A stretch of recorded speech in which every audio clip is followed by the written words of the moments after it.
সোমবার পরে পরে আপনি বাসায়ও কারেন্ট চাচ্ছেন, এট দ্য সেম টাইম আপনি চাচ্ছেন শপিং মলগুলোতে কারেন্ট। এখন এট দ্য সেম টাইম গভর্নমেন্টের পক্ষে, কোন গভর্নমেন্টের পক্ষে কিন্তু সম্ভব না, এটা খামাখা একটা জোর করে কথা বললে তো হলো না। বাংলাদেশ এখন শতভাগ বিদ্যুতায়নের দ্বার প্রান্তে। চর থেকে পাহাড়, দ্বীপ থেকে প্রত্যন্ত জনপদ, সব জায়গায় পৌঁছে গেছে বিদ্যুতের আলো, পাল্টে গেছে জীবনযাত্রা।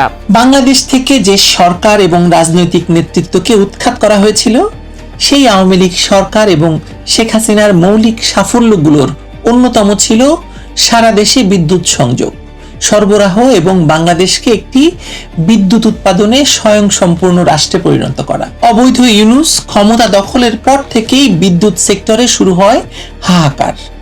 উৎপাদন থেকে শুরু করে সরবরাহ সকল ক্ষেত্রেই দেখা যায় চরম অব্যবস্থা এবং রাতারাতি বাংলাদেশের বিদ্যুৎ উৎপাদন সক্ষমতা হ্রাস পায় এবং বাংলাদেশের একটি বিরাট অংশ অন্ধকারে ডুবে যেতে শুরু করে। একটি তথাকথিত নির্বাচন দিয়ে ক্ষমতা থেকে সরে গেলেও তারেক রহমানের বর্ধিত সরকার এখনো পর্যন্ত বিদ্যুৎ পরিস্থিতির পরিবর্তন ঘটাতে পারেনি। 3 মাস পেরিয়ে গেছে, এখনো বিদ্যুৎ নামের এই সোনার হরিণের মরণ দশা চলছে বাংলাদেশে। আমি যদিও বলি, বাংলাদেশের কপালের মতো বিদ্যুতেও চলছে শনির দশা।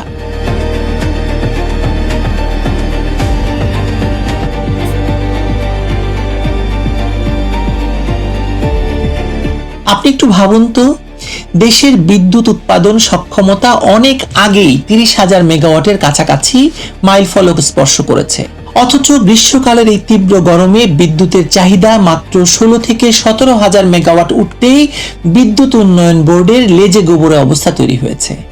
ঘন্টায় প্রায় 3,400 মেগাওয়াট পর্যন্ত লোডশেডিং করতে হচ্ছে। এটা কি বিশ্বাসযোগ্য? 28,000 মেগাওয়াট সক্ষমতা থাকা সত্ত্বেও মাত্র 16,000 মেগাওয়াট চাহিদা পূরণে হিমশিম খাচ্ছে এই অকার্যকর সরকার। গত 28শে জুন রাত 2টায় সর্বোচ্চ 3,431 মেগাওয়াট লোডশেডিং করা হয়েছে।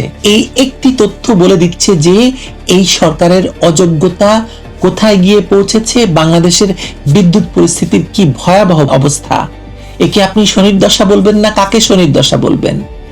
মরণ দশা বলবেন না, কি দশা বলবেন? মানুষ তো মরতে চলেছে। তীব্র গরমের মধ্যে রাজধানীর মানিকনগর, কলাবাগান, শান্তিনগর, রামপুরা, ধানমন্ডি সর্বত্র ঘন ঘন বিদ্যুৎ বিভ্রাট হচ্ছে।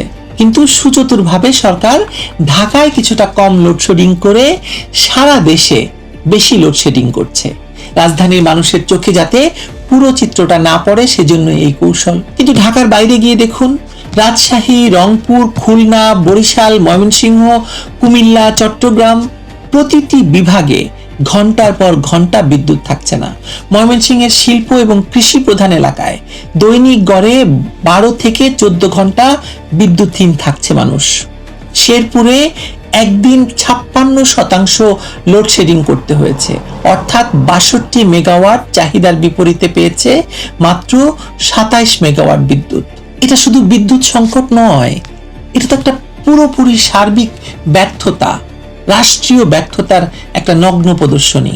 এই ব্যর্থতার পেছনের কারণটা কি বলেন? বিদ্যুৎ মন্ত্রী ইকবাল হাসান মাহমুদ টুকু জাতীয় সংসদে বলেছেন, কয়লা বিদ্যুৎ কেন্দ্রে কারিগরি ত্রুটির কারণে 3,000 মেগাওয়াট বিদ্যুৎ উৎপাদন কম হচ্ছে।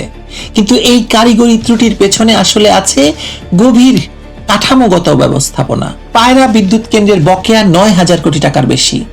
বাঁশখালী বিদ্যুৎ কেন্দ্র 5,000 কোটি টাকা বকেয়া থাকায় কয়লা কিনতে পারছে না। তেল চালিত কেন্দ্রের পাওনা প্রায় 9,000 কোটি টাকা। বকেয়ার চাপে কোনো কোনো কেন্দ্র বিদ্যুৎ উৎপাদনে অপারগতা প্রকাশ করেছে। পিডিবির মোট বকেয়া এখন 45,000 কোটি টাকা। এত বিশাল দায়ের বোঝা নিয়ে এই অযোগ্য সরকার কিভাবে বিদ্যুৎ সংকট মেটাবে আমাকে বলেন? আরো ভয়াবহ বিষয় হলো গ্যাসের সরবরাহ ক্রমাগত কমছে। মহেশখালীতে শেখ হাসিনা করা 2টি এলএনজি টার্মিনালে গ্যাস সংরক্ষণ না করে কৃত্রিম গ্যাস সংকট তৈরি করে রাখা হয়েছে। সিঙ্গেল পয়েন্ট মুরিং প্রকল্প, যা দিয়ে 1 মাসের ক্রুড অয়েল মজুত করা সম্ভব ছিল, সেটি 2 বছর ধরে অপারেটর নিয়োগ না দিয়ে বন্ধ রাখা হয়েছে। এই ইচ্ছাকৃত অব্যবস্থাপনা নাকি অদক্ষতা না কি আসলে বলেন? যেটাই হোক, মূল্য চোকাতে হচ্ছে কাকে? বাংলাদেশের সাধারণ মানুষকে। শেখ হাসিনার আমলে 1200 টাকার গ্যাস সিলিন্ডার এখন 4000 টাকায় কিনতে হচ্ছে। ছুটির দিনেও 2000 মেগাওয়াটের বেশি লোডশেডিং হচ্ছে, কারণ রিকশার ব্যাটারির চার্জ থেকে শুরু করে রাতের ফুটবল ম্যাচ পর্যন্ত চাহিদা বেড়েছে, কিন্তু উৎপাদন বাড়ানোর সামর্থ্য নেই সরকারের। আরো মজার বিষয় কি জানেন, সরকারের পার্টনার জামায়াত ইসলামী এখন রাস্তায় নেমে বিক্ষোভ করছে বিদ্যুতের জন্য।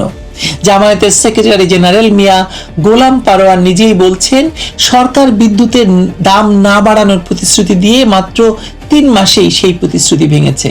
যুদ্ধাপরাধী জামায়াত ইসলামী এবং তার অঙ্গ সংগঠন ইসলামী ছাত্র শিবির, যারা তথাকথিত গণ অভ্যুত্থানের মুখ ব্যবহার করে এই অবৈধ সরকারকে ক্ষমতায় বসিয়েছে, তারাই এখন সরকারের বিরুদ্ধে রাস্তায়।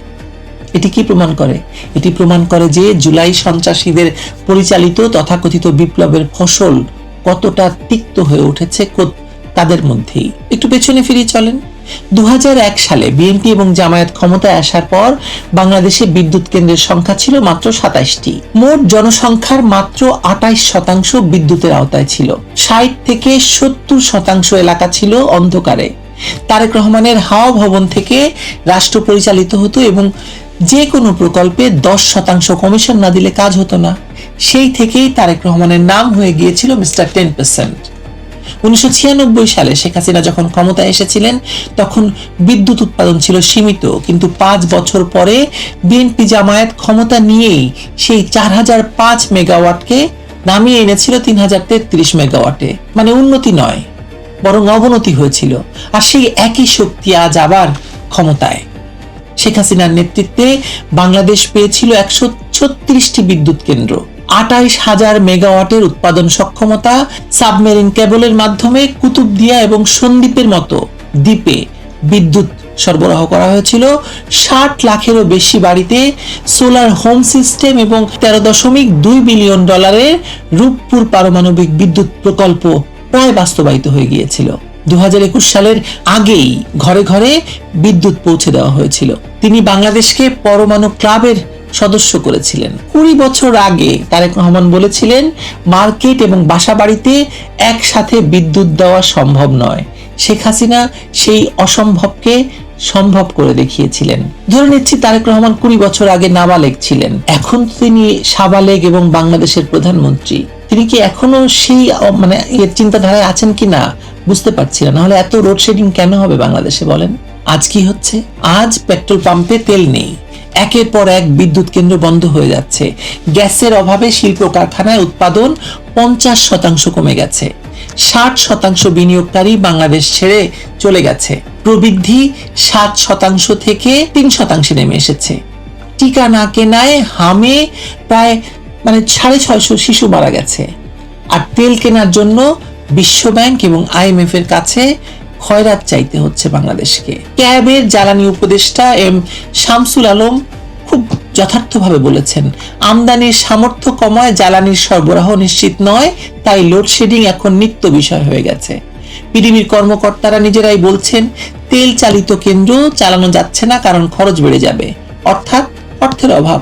আর এই অভাবের মূল কারণ হলো 2 বছরেরও বেশি সময় ধরে একটি অযোগ্য, অবৈধ, লুটেরা প্রশাসন রাষ্ট্রকোষ একেবারে ফাঁকা করে দিয়েছে। পিডিবির দায়িত্বশীল কর্মকর্তারা নিজেরা স্বীকার করছেন, গরমের সময়টা এভাবেই নাকি পার করতে হবে। এটা কোনো সমাধান নয়, আত্মসমর্পণ। যে রাষ্ট্র জনগণকে মৌলিক সুবিধা দিতে পারে না, সেই রাষ্ট্রের নেতৃত্বের বৈধতা নিয়ে তো প্রশ্ন উঠবেই। জাতি যদি তারেক রহমানের খাম্বা রাজনীতির ইতিহাস ভুলে না যায়, তাহলে বুঝতে পারবে যে এই মরণ দশা নতুন কিছু নয়। বিএনপি জামায়াতের প্রতিটি শাসনকালেই বাংলাদেশ আসলে অন্ধকারে কেবল ডুবেছে, আক্ষরিক অর্থেই। আজ যে বিদ্যুৎ সংকট চলছে তা শুধু প্রাকৃতিক বা কারিগরি কারণে নয়, এটি একটি রাজনৈতিক সিদ্ধান্তের ফল। যুদ্ধাপরাধীদের আশ্রয়দাতা এবং দুর্নীতির পৃষ্ঠপোষকদের হাতে রাষ্ট্রের চাবিকাঠি তুলে দিলে যা হয় আর কি, বাংলাদেশ এখন তাই ভোগ করছে। এবার বিদ্যুৎ, পরের বার কোন খাত আমাকে বলেন? উত্তর হয়তো সময় বলে দেবে, কিন্তু ততদিনে বাংলাদেশ শেষ হয়ে যাবে, শেষ হয়ে গেছে। আপনি অন্ধকারের পথে হাঁটছেন, আপনি কি বুঝতে পারছেন সেটা? ভালো থাকবেন সবাই।